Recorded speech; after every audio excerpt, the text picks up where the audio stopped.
rien à faire.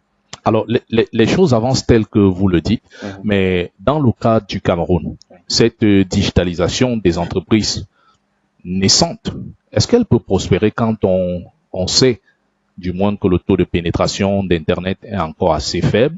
Pour le moment, on parle un peu plus de 45,6%. Est-ce que vous avez le sentiment que ça peut prospérer? Alors, ce que je vais vous dire, c'est basé sur mon expérience personnelle. Oui.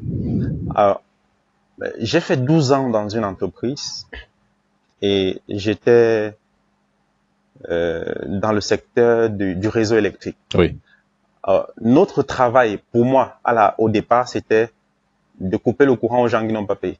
Donc, électricien, monteur, on nous appelait les électriciens monteurs. C'est-à-dire qu'on avait pour travail chaque jour d'aller dans la maison des gens, les déranger. Je me rappelle, pour la petite histoire, dans une localité, quelque part à Ezeka, je suis avec mon collègue, je monte sur le poteau pour couper le courant à un monsieur qui n'a pas payé. Et il sort de la maison avec une sorte de bocal, avec quelque chose comme le pinceau. Et il fait une croix sur le poteau sur lequel j'étais. Il dit, descends alors maintenant. À ce moment, tu fais comment? Comment vous avez réagi? C'est quoi? Comment vous avez réagi? J'ai d'abord remis son courant tranquillement et je lui ai dit que j'ai déjà remis, pardon, je veux descendre. Il dit que j'ai déjà tracé. Moi, un peu plus. Comment tu fais? Alors, mon collègue, puisqu'on est obligé de travailler à deux, mon collègue était obligé d'aller quelque part. Et quand il a parlé comme ça, il est parti. Mon collègue était obligé d'aller quelque part. Et vous êtes calé sur le poteau? Oui, j'étais sur le poteau. Imagine tout l'arsenal d'un agent Eneo. Tu sais que quand tu es sur un poteau, tout le poids du corps pèse sur les genoux. Tout à fait. Et je devais rester là-bas environ 1 heure de temps, le temps qu'on trouve une échelle qui était à la hauteur de là où j'étais, pour pouvoir traverser cet obstacle. On a trouvé l'échelle, on est revenu avec, j'ai pu descendre. Et ça, c'est un exemple parmi tellement d'autres expériences qu'on a vécues, et les machettes, et les gens qui nous insultent, etc.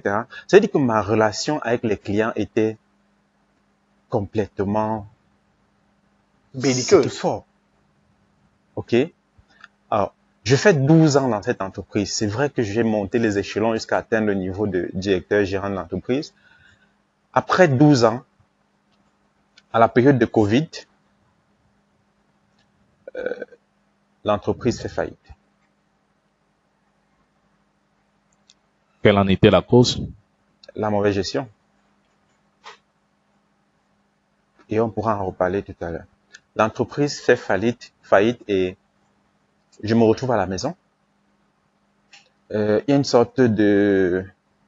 Il y a quelque chose qu'on met en place pour pouvoir me remplacer avec l'enfant du patron.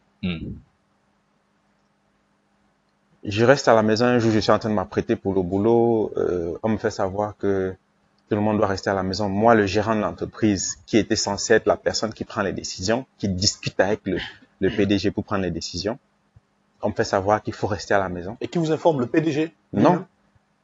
Attention.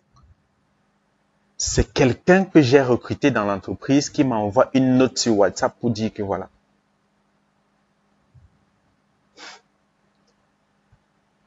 C'est un choc incroyable.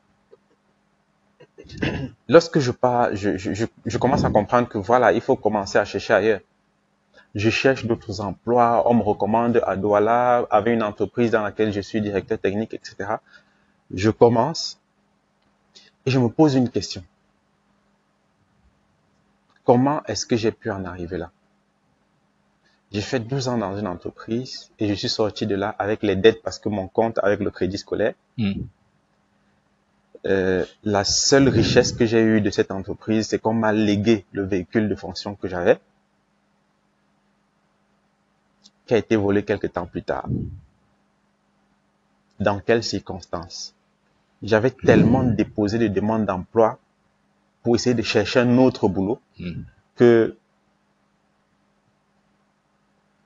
je savais plus quoi faire. J'avais environ 10 bouches à nourrir à la maison. Comment tu vas expliquer à un enfant qui va à l'école que tu n'as pas l'argent de baigner à lui donner? Alors, je prends ce véhicule, je commence à faire ce qu'on appelle le clando. Je marche partout avec.